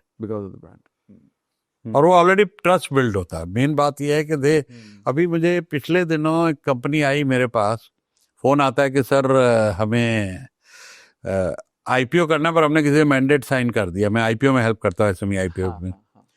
तो मैंने कहा मैंडेट साइन कर दे तो क्यों मेरा टाइम खराब कर रहे हो यार? नहीं सर, आपसे एक बार एडवाइस जरूर लेनी है। तो मैं कहा आ जाओ, मेरी इतनी फीस है। बोले मैं तैयार हूँ। तो उन्होंने बैठे बैठे फोन पे बात करते हुए फीस ट्रांसफर कर दी 1 कंसल्टेशन की, और वो काम मेरे पास आ गया। किसी और को दिया हुआ, क्योंकि उस पर कमियां थी काफी सारी, वो गलत हाथों में थे, उनको गाइड किया, लेकिन ऐसा काम आता है कि किसी और का बना हुआ काम इधर आ जाता है कि नहीं, आप पे ज्यादा ट्रस्ट है, आपसे करेंगे। और वो उनके डैडी ने बोला कि इन सर से करो, इनको तजुर्बा है, इनके साथ रहोगे तो तुम कहीं परेशान नहीं हो। परेशान, करेक्ट। तो ऐसा जब हम आईपीओस की बात करते हैं तो ये सुनने में बहुत बड़ा लगता है सर। तो ये सच में बहुत बड़ी चीज है, ऑफ कोर्स बड़ी चीज है, बट क्या ये किसी के लिए भी पॉसिबल हो सकता है? किसी के लिए भी पॉसिबल नहीं हो सकता, लेकिन एसएमईज के लिए अभी एक गॉड सेंट अपॉर्चुनिटी है, जिसमें 12-13 साल हो गए एसएमई से। मेरा आईपीओ आया था 95 में, जब मैं 38 साल की उम्र में था। तो तब बॉम्बे स्टॉक एक्सचेंज था, नेशनल स्टॉक एक्सचेंज था नहीं, और वो एक एसएमई एक्सचेंज ही था। हमारा 1.25 करोड़ का आईपीओ आया था, धीरू भाई अंबानी का 2 करोड़ 38 लाख का आया था, रिलायंस का, इन्फोसिस का 13 करोड़ का। छोटे छोटे आईपीओ आते थे। फिर धीरे धीरे करते करते वो बड़े होते गए, बड़ी बड़ी कंपनियां, पीएसयूज आ गए, बैंक्स आ गए, सब नहीं थे पहले। तो वो बड़ा एक्सचेंज बन गया, तो छोटे लोग की एंट्री बंद हो गई, क्योंकि नॉर्म्स सख्त होते चले गए, स्कैम भी हुए बड़े सारे। तब छोटी कंपनियों क्या हो, तो 12-14 साल पहले एसएमई एक्सचेंज खुले, नेशनल स्टॉक एक्सचेंज और बीएसई। एसएमई तो समझते नहीं थे, हमें आईपीओ नहीं करना है, बड़े लोग की बात है, नॉलेज भी नहीं, फियर बहुत, कंप्लायंस बढ़ जाएगी, टैक्स देना पड़ेगा, पागल हैं, टैक्स देंगे हम इतना सारा, सरकार को टैक्स भी नहीं देते। तो वो आ ही नहीं पा रहे थे। तो कोई 2-3 साल पहले जब थोड़ी सी हवा जगी कि इन्वेस्टर्स ने बहुत कमाया, एसएमई में पैसा डाला, क्योंकि कम वैल्यूएशन पे आता है बहुत, तो एकदम से पैसा 3 महीने में दुगना हो गया, 3 गुना हो गया, साल में 4 गुना 10 गुना हो गया। तो एकदम से मार्केट में आग लग गई, बहुत सारे आईपीओ आने शुरू हो गए। तो 2 साल में जितने आईपीओ होते 10-12 साल में नहीं आए थे। तो ये बहुत ही आसान है अगर एसएमई समझे। सिर्फ 25 करोड़ की टर्नओवर, 3 साल का ट्रैक रिकॉर्ड, एक अच्छा आईपीओ लाने के लिए। आए तो छोटे भी हैं, 10-12 करोड़ वाले भी आए, पर वो चला गया टाइम अभी। अब के टाइम के बाद एक 20-25 करोड़ का टर्नओवर, एक अच्छा 4-5 करोड़ का पैट। एक्सचेंज की रिक्वायरमेंट नहीं है, उनकी कम है इससे, बट एक इन्वेस्टर कॉन्फिडेंस लाने के लिए और आपको अच्छी वेल्थ क्रिएशन के लिए वो मैं बता रहा हूँ कि 3 year track record, private limited company, नहीं तो कन्वर्ट करा लो, एंड देन आपके पास अच्छा पैट हो और स्केलेबल बिजनेस मॉडल हो, कंप्लायंसेस पूरी हो, कोई डिफॉल्ट, कोई क्रिमिनल केस, ये वो नहीं होना चाहिए, then you are eligible for IPO and then the journey everything changes. मैं लोगों का माइंडसेट बदलते देखा है। जो लोग आईपीओ में आ गए, सडनली उनकी सोच बड़ी हो जाती है, एक्सपेंशन तेजी से करने लगते हैं। एक 50 करोड़ की वैल्यूएशन पे आई हुई कंपनी 2 साल में 500 करोड़ पहुंच जाती है। तो ये पॉसिबिलिटीज है ही नहीं। अब कौन से बिजनेस, कौन से एसेट क्लास में 50 के 500 कर सकते हो? तो उनके मकान की वैल्यू तो देख के खुश है, प्रॉपर्टी की वैल्यू देख, भाई कंपनी की भी तो वैल्यू है। आपका most precious product is your company. 9:15 बजे मार्केट खुलेगा, आप देखो कि मेरी कंपनी की ये वैल्यू है, और खड़े हाथों बेच देना। आप इन्वेस्टमेंट बैंकर को बोलोगे कि मेरी लिस्टेड कंपनी है और आज स्टॉक एक्सचेंज में मेरी वैल्यू आज के शेयर प्राइस पे 500 करोड़ है, मुझे बेचनी है, चांसेस आर कि with in 24 hours he line up the customers for you. ये ले लो जी, कंपनी बेच दो। मैं तो बंद कंपनी थी, घाटे के बाद बिक गई थी। लिस्टेड कंपनी की वो है, लोगों को पता ही नहीं है वैल्यू है। दे शुड कंसीडर, बहुत ज्यादा मुश्किल नहीं है। एक अच्छे मर्चेंट बैंकर हमारे जैसे साथ में और मेंटर मिल जाए तो आपकी तैयारी पूरी ठीक ठाक करा देते, पर आपका बिजनेस ठीक ठाक होना चाहिए, टैक्सेस पेड होने चाहिए। नहीं पे है तो अब से शुरू कर दो, अगले 2 साल में पे कर लो, बट करो ये वैल्यू को पहचानो। नहीं तो क्या होता है कि एसएमई बेचारा स्ट्रगल करते करते खुद मर जाता है, धंधा बंद हो जाता है, कोई लेगेसी नहीं बनती, बच्चे कहीं और नौकरियां करते हैं, अमेजोन गूगल की हो गए, तो आप तो स्ट्रगल ही करता रहता है, छोड़ो जी, वो आपके धंधे में आना नहीं चाहता है। तो बेनिफिट बहुत सारे हैं, नुकसान कोई भी नहीं है। अमेजिंग सर, आई थिंक ये तो मुझे लग रहा है कि एक बिजनेस मास्टर क्लास हो गई हमारी। कि मुझे लगता है सर यही छोटे छोटे सवाल ही होते हैं, मतलब बहुत सारे जो लोग, जैसे क्योंकि हमारी खुद की एक अच्छी कम्युनिटी है जो किताबें पढ़ते हैं, इसमें ना सब लोग अपने अपने थॉट प्रोसेस को थोड़ा ब्रॉडन करने की कोशिश कर रहे हैं, समझने की कोशिश कर रहे हैं, but some areas of life is so untouched. हाँ, ठीक है, मतलब वो अंदर से जील है कि बिजनेस क्रिएट करना है, बट उसका रोड मैप नहीं पता, या ये नहीं पता कि यार सिर्फ आइडिया से कैसे होगा, या पैसे भी हम किसी से उठा सकते हैं तो उसका रोड मैप क्या होगा। तो लोगों को इतना ज्यादा फेयर आइडिया है नहीं। हाँ, है ना, सही बात है, नहीं है, क्योंकि ये चीज तो पढ़ाई थोड़ी जाती कॉलेज। हाँ, ये हाँ बिल्कुल correct. You can not learn this by doing MBA, right. ये तो हमारे जैसे तजुर्बे से ही पता लगेगा। Correct sir. एक वक्त ऐसा आया 1995 में जब आपने आईपीओ रिलीज किया, कुछ सालों तक आपने बहुत ग्रो भी किया, उसके बाद बहुत सारी गाड़ियां, जैसे हम बात भी कर रहे थे कि हर दिन के लिए आपके पास एक अलग गाड़ी होती थी, करोड़ों रुपए का घर। लेकिन उस वक्त ऐसा क्या हुआ कि आपको अपनी जर्नी को रिस्टार्ट करना पड़ा? बहुत बड़ा फेलियर आया। सब चीजें जब अच्छी होती हैं तो चारों तरफ से अच्छी होती हैं, और जब खराब होती हैं तो चारों तरफ से खराब भी होती हैं। वो हमारे साथ भी हुआ कि बिजनेस बहुत तेजी से बढ़ा, सनशाइन इंडस्ट्री थी, 50 मुल्कों में ट्रैवल किया, यूरोप अमेरिका में ऑफिस खोला, जिनकी इंग्लिश से डर लगता था उनको नौकरी पे रखा, और राष्ट्रपति से अवार्ड भी लिया, certificate of merit, doctor Shankar Dayal Sharma से विज्ञान भवन में। तो ये इतनी छोटी उम्र, 38 की उम्र थी, और सक्सेस 30 के बाद आनी शुरू हो गई थी ये सारी चीजें। तो ये जो 38 साल का रन था, उसने ऐसा लगा था मैं कुछ गलत कर ही नहीं सकता, घमंड, एरोगेंस, ओवर कॉन्फिडेंस, ये सारी चीजें हो गई। तो एक तरफ तो ये हो रहा था, दूसरी तरफ ये था कि बिजनेस का सिनेरियो चेंज हो रहा था, इंसेंटिव हट गए, गवर्नमेंट के इंसेंटिव थे शुरू में जब हमने किया 40% इंसेंटिव, तो मतलब 1 करोड़ की शिपमेंट में 1 करोड़ का प्रॉफिट, वो भी टैक्स फ्री। हम तो सरकार के दामाद थे। तो इतने मार्जिन्स, और ये चलते जब टाइम बदला, मार्जिन्स खत्म हो गए, कंपटीशन आ गया, इंसेंटिव चला गया, वो रियलाइजेशन हुई नहीं। MIS होती नहीं थी, कंप्यूटर थे नहीं, तो हमें कोई रिपोर्ट मिलती नहीं थी। परिवार से हम मारवाड़ी तो थे नहीं कि हमारे यहाँ पढ़ता सिस्टम और बही खाते ठीक रखो, वो सब पता ही नहीं था। जैसा सीए साहब समझाते गए हम करते चले गए। तो इधर से एक तरफ घाटा हो रहा था, उधर से हम लोन ले रहे थे। Banks were easy to give, क्योंकि इतनी बड़ी कंपनी थी तो भरोसा था, देते जा रहे। तो we were funding our losses with the loans. So और इंटरेस्ट कॉस्ट बढ़ रही है, सब कुछ बढ़ रहा है और प्रॉफिट हो नहीं रहा है। और उसके बाद जब कहते हैं ना कि आखिरी लास्ट नेल इन द कफन, कि आप अंदर से खड्डा इतना बड़ा हो गया, ऊपर से 2 बड़े कस्टमर बैंकक्रप्ट हो गए, तो 22 करोड़ का उस जमाने में नुकसान लगा। तो उसमें सब कुछ चला गया, फैक्ट्री भी चली गई, कंपनी भी बिक गई, बंगला भी बिक गया, गाड़ियां भी बिक गई, सड़क पे आ गया वापस। तो ये एक बड़ी रीजन रही। उससे सीखा क्या कि क्या गलतियां नहीं करनी है। कि मैं आज समझता हूँ मेरे जैसा गिफ्टेड मेंटर इस दुनिया में नहीं है। मैं कन्विक्शन के साथ कह सकता हूँ, गिफ्टेड मेंटर जिसने इतना बड़ा नुकसान झेला, उसको उस सिचुएशन से निकाल के वापस से अपने को स्टेबल करके और फिर से अपवर्ड जर्नी चालू करना। क्योंकि मैं कहता हूँ second inning is always stronger than first inning, because now you are not starting from zero, you are starting from wisdom and तजुर्बा, जो मेरे पास कूट कूट के भरा हुआ है। तो मैं तो अब तो अपना है सब कुछ ठीक करता ही हूँ, लोगों को भी बचा लेता हूँ। तो वो बड़ा लोगों के काम आता है मेरे को, इस तरह की एडवाइस।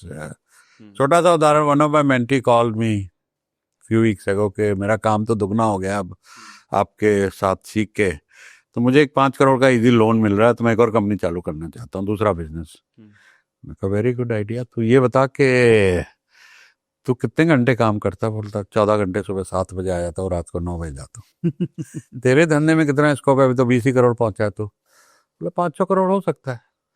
मैं कहा ठीक है, तो अब जब तू 500 करोड़ कर लेगा और तेरे बगैर तेरा धंधा चल जाए, महीने में या 3 महीने में एक बार बोर्ड मीटिंग में जाए खाली, उस दिन बताना कि मैं दूसरा धंधा करना। अब तक आराम से काम करते रहो, नहीं तो साले सीधा शमशान जाएगा। तो वो थैंक यू करके शांत बैठ गया। तो मैं ऐसे नुकसानों से लोगों को बच रही, तो वो गलती कर लेता। अगर मैं उसकी जिंदगी में नहीं होता, डेफिनेटली मिस्टेक कर लेता कि किसी ने उसको चला दिया था कि तेरे को यार 2 घंटे में लोन सैंक्शन कर देता हूँ, तेरा तो बढ़िया बैलेंस शीट है, तेरा बिजनेस ग्रो कर रहा है, इस पे ले और दूसरे धंधे में लगा दे, नया कुछ कर ले, रेस्टोरेंट खोल ले या कुछ कर ले। मैंने पूछा नहीं क्या धंधा है, मैं कहा भैया पहले 2 सवाल में इसको मैंने ठीक कर दिया। Amazing sir, amazing. तो मैं सर अब आई थिंक बहुत अच्छे से बहुत सारी चीजें मुझे समझ में आई, तो कुछ क्विक सवाल मैं आपसे पूछता हूँ, है ना, और रैपिड फायर काइंड ऑफ। तो आई एम श्योर तैयार है, it is going to help lot of people. तो सबसे पहला सवाल sir, what do you learning का प्राइम सोर्स क्या हो सकता है? पहला, किसी सक्सेसफुल इंसान से मिलना या उसकी कोई किताब पढ़ना? दोनों। अगर इंसान जिंदा है हाँ तो मिल भी लो, मेंटरशिप देता है तो ले लो, नहीं जिंदा है तो उसकी किताब पढ़ लो। क्योंकि वो 500 रुपए या 300 रुपए की किताब में उसकी जिंदगी का निचोड़ है। मैंने सैम वॉल्टन की किताब पढ़ी है, अकियो मोरिटा की किताब पढ़ी है, स्टीव जॉब की पढ़ी है, इलॉन मस्क की पढ़ी है, सैम वॉल्टन की पढ़ी है। उनकी जिंदगी से बहुत कुछ सीखा है। तो ये किताबें तो आपकी बेस्ट फ्रेंड है, उससे सीख लो। तो आपकी लाइफ का सबसे बड़ा मोटिवेशन क्या है? 1 करोड़ की कम्युनिटी बनानी है, जिसको टेक्नोलॉजी के जरिए आपस में बहुत सारा मार्केटिंग का खर्चा न करके बिजनेस ग्रोथ हो सके। साथ में मेरे जो भी प्रोग्राम्स हैं वो डिजिटलाइज करके उसी टेक्नोलॉजी में, उसी ऐप या वेबसाइट के जरिए उनको मिले। कि सेल्स का चैलेंज है तो सेल्स देख लो, मार्केटिंग का चैलेंज है तो मार्केटिंग देख लो। आपको आइडिया हो गया होगा इस घंटे में, 1 घंटे में, कि क्या कुछ मैं दे सकता हूँ। तो मैं तो अब 67 का हूँ, 100 तक जीने की उम्मीद रखता हूँ, पर कितना जीते हो अपने हाथ में नहीं है। तो ये नॉलेज बेकार नहीं जाना चाहिए, तजुर्बा। तो वो हम डिजिटलाइज करके और कम्युनिटी कॉमर्स को 1 करोड़ लोगों को, MSMEs को लाना है हमने तजुर्बा कम्युनिटी में। पहला विजन ये है, which keeps me going. Second vision है कि तजुर्बा के जरिए अगले 5 साल में 500 IPO लाने हैं। जितने बॉम्बे स्टॉक एक्सचेंज ने आज तक 14 साल में किए, उतने हम अकेला देने की विजन रखते हैं। और 300 लोग ऑलरेडी ट्रेन हो ही रहे हैं मेरी मेंटरशिप में, और रोज आ रहे हैं। तो 500, उस टाइम तो लोग हंसे थे जब बोला था आज से 1 साल पहले, और वो हंसना मेरे लिए और इंस्पिरेशन लाया है ना। तो वो बड़ा कॉम्प्लीमेंट है। तो that keeps me going. And third thing is, पहला अवार्ड तब लिया था 95 में, दूसरा अवार्ड पद्मा अवार्ड लेना है। तो ये 3 बड़े विजन कीप्स मी गोइंग के अमेजिंग। बड़े बड़े बिग हेयरी ऑडिशियस गोल बी हैक्स बोलते हैं, वो है हमारे। तो ऐसा नहीं लगता कि बूढ़े हो रहे हैं या थक रहे हैं, थकावट ही नहीं होती अब तो। Amazing sir, amazing. सबसे बड़ी फाइनेंशियल मिस्टेक बिजनेस में लोग क्या करते हैं? Cash flow. सेल्स समझते हैं कि बढ़ गई, पिछले साल 10 थी अब 20 हो गई। प्रॉफिट पिछले साल 2 करोड़ था 4 करोड़ हो गया। पैसे कॉफी पीने के नहीं होते। तो the cash flow 99% MSME SMEs को नहीं मालूम है। वो डिपेंडेंट है अपने सीए पे, और मैं देखता हूँ ये रोज ही, उनको नहीं मालूम कि कैश फ्लो की इम्पोर्टेंस क्या है। सब कुछ होते हुए कंपनी बैंकरप्ट हो सकती है अगर कैश फ्लो नहीं है तो। Positive cash flow. Positive cash flow. एक मेंटोर का या एक फाउंडर का या बिजनेसमैन का थॉट प्रोसेस ऑफ कंसिस्टेंटली सीखना और आगे बढ़ना, ये कितना जरूरी है? 100% जरूरी है। जिसको नहीं है, जैसे इंग्लिश लैंग्वेज में 3 वर्ड सबसे खतरनाक है, आई नो एवरीथिंग। जिसने ये कहना शुरू कर दिया, डेड, फिनिश। ओके, बिकॉज मैंने कहा 80% वी डोंट नो। तो सीखते रहना चाहिए, कहीं से सीखो, कोर्सेज लो, मेंटरशिप लो, वीडियोस देखो, बहुत कुछ आजकल अवेलेबल है। उसमें जो आपके मतलब का है ले लो ना, लाइव मेंटरशिप मिल जाए वो ले लो। फाइनल सवाल सर, आपकी एक रील जो शुरू में बात की बहुत वायरल हुई, आप ये क्यों बोलते हैं कि पान की दुकान खोल लो, उसमें ज्यादा पैसा बना लोगे देन द जॉब? ये आप क्यों बोलते हो? ये एक्चुअल में हुआ था कि मेरे एक दोस्त थे, लॉयर थे, तो उनका बेटा आया, वो भी लॉयर था, कि मेरे डैड के साथ प्रैक्टिस नहीं करनी है, अच्छा, तो मुझे आप अमेरिका भेज दीजिए। तो मैंने उसको कंपनी का कुछ वीज़ा लगवा के कि हमारे काम से जा रहा है, वीज़ा मिल गया, उसको अमेरिका चला गया। उसको मज़ा नहीं आया, वापस आया तो घर पे बैठा था, उसने कहा कि सर एक लीगल एडवाइज़र का जॉब मिल रहा है 40,000 का। मैं कहा बेटा पान की दुकान खोल लेना, नौकरी मत करना, क्योंकि इनकम अपने धंधे में अनलिमिटेड है, नौकरी में लिमिटेड है, और you are making someone else rich. तो ये बात चाहे छोटा धंधा हो, पान की दुकान भी, प्रिंस पान भंडार 100 करोड़ का धंधा आज, पान वाले भी बड़ा बड़ा बिजनेस कर रहे हैं। लोग मजाक बनाते हैं कि हाँ जी पान पान पान, लड़की कहाँ से मिलेगी, शादी का कमेंट देते हैं, मैं पढ़ता हूँ। तो पान का भी बिजनेस बड़ा है। तो बिजनेस कोई भी छोटा नहीं होता है, शाहरुख खान की पिक्चर में भी बोला है उससे कि बिजनेस कोई भी छोटा नहीं होता है। तो कहीं शुरू करो, बढ़ जाओगे यार। लोग आज छोटे छोटे बिजनेसेस की स्टोरीज कितनी सारी हैं कि एक बार्बर शॉप से 100 उसके पास मर्सिडीज है, ऐसी ऐसी कहानियां हैं। तो पीपल हैव डन ट्रेमेंडस थिंग्स। अपने दुबई के एक बिल्डर के मैं देखता हूँ सोशल मीडिया पे बहुत पॉपुलर है, वो भी बॉम्बे से अपनी स्टोरियां बताते कैसे चले थे, दुबई गए, बहुत बड़े बिल्डर है। बिजनेस में इनकम अनलिमिटेड है, स्कोप अनलिमिटेड है। तो एक तो ये तो कहने की बात है पान की दुकान खोल लेना, लेकिन कोई भी करना अपना करना। एक किसी भी बिजनेस पर्सन को या जो भी कोई बिजनेस करना चाहता है पैरेलल टू जॉब, उसे कब फुल टाइम बिजनेस में आना चाहिए जॉब छोड़ के? अगर फैमिली है और डिपेंडेंट है आप पे तो बहुत मुश्किल है। ओके, तो गलती मत करना, बहुत बड़ा रिस्क ले लो। बहुत लोग करते हैं गलती, तो वहाँ पे जॉब में भी नहीं जा पाते, क्योंकि उसके बाद जॉब मिलती है तो उनके जूनियर उनके बॉस बने होते हैं, तो वो हजम नहीं होता। करेक्ट। तो वहाँ पे मेरी सलाह ये रहती है कि को फाउंडर बना लो, और ऐसे 1-2 लोगों ने किया है मेरे मेंटी ने। आप वीकेंड पे शाम को बर्न मिडनाइट ऑयल, उस पर काम करो। जब आपकी कंपनी से आपकी सैलरी के आसपास पहुंच जाओ पैसा मिलने, तब छोड़ दो, तब तक मत छोड़ो। Then business is not for you. Okay, तब तक आप पैरेलली। तो एक ही तरीका यही है, ये नहीं है तो दूसरा कुछ नहीं है। मैं नहीं कहूँगा फिर नौकरी करते रहो भैया, रिटायरमेंट के बाद कर लेना, पैसे अच्छे हो जाएंगे, कोई कंसल्टेंसी कर लेना बगैर इन्वेस्टमेंट लगाए, तब कर लेना। देखिए, आपको लगता है लोग ऐसी गलती करते हैं कि मेरे को पैशन फॉलो करना है? अरे किया, बहुत लोगों ने किया है, बहुत दुखी हो जाते हैं, परेशान हो जाते हैं जिंदगी से। एक थे कॉर्पोरेट जॉब में अच्छे खासे थे, उन्होंने ये गलती करी, 4-5 साल बड़े डिप्रेशन में रहे, अब जाके जॉब मिली, कहीं लक अच्छी थी। Amazing sir. So, sir, I think it was all great discussing with you and knowing your experience. I'm sure बहुत सारे लोगों को बहुत कुछ सीखने को मिला होगा, और आप सभी के लिए अगर आपने इससे कुछ भी बहुत कुछ सीखा है तो कमेंट करके मेरे को जरूर बताना। सर के सारे लिंक मैं डिस्क्रिप्शन में डाल भी दूंगा, ताकि आप सर के जो कंटेंट को आप डायरेक्टली एक्सेस कर सके, और वो विजडम जो मेरे को मिली है वो आपको भी मिल सके। सर, एक final advice to our audience. जो करो भाई शिद्दत से करो, दिल से करो, मेहनत से करो, और इतनी मेहनत करो कि तुम्हें अगर कोई रास्ता नहीं दिख रहा तो भगवान तुम्हारी जिंदगी में आएंगे, चाहे वो इन्वेस्टर बन के, मेंटर बन के, पार्टनर बन के, कस्टमर बन के, जो मेरी ज़िंदगी में हमेशा आए हैं। तो ये नहीं होगा कि तुम फेल हो जाओगे, लेकिन harder you work luckier you get. Amazing sir, thank you so much sir इतनी सारी नॉलेज के लिए। मुझे खुद बहुत कुछ सीखने को मिला, क्योंकि मैं अभी उसी स्टेज पर हूँ यहाँ पर हम बहुत कुछ बड़ा करने की कोशिश करें, लेकिन आपकी जो ये बहुत सारी चीज़ें जो आपने शेयर की, ये डायरेक्टली शायद मेरे लिए थी, जो मैं जिनको समझने के बाद मैं भी बहुत सारे स्टेप ले पाऊंगा, समझ पाऊंगा, जो कि मुझे ऐसा लगता है कि मेरी जिस जर्नी पर मैं हूँ अबंडेंस की, मल्टीप्लिकेशन की, उसमें मेरे को आई एम श्योर बहुत ज़्यादा मदद मिलेगी। जरूरत पड़ेगी तो मैं आपकी मेंटोरशिप भी लूंगा। एनी टाइम सुबह 10 से 12 तक कभी फोन कर लेना, हमेशा जवाब आएगा। Amazing sir, so thank you so much sir, हमारा आपकी सारी नॉलेज, सारा विजडम शेयर करने के लिए हमारी ऑडियंस के साथ, and I wish to see you again sir. Thank you so much. Thank you.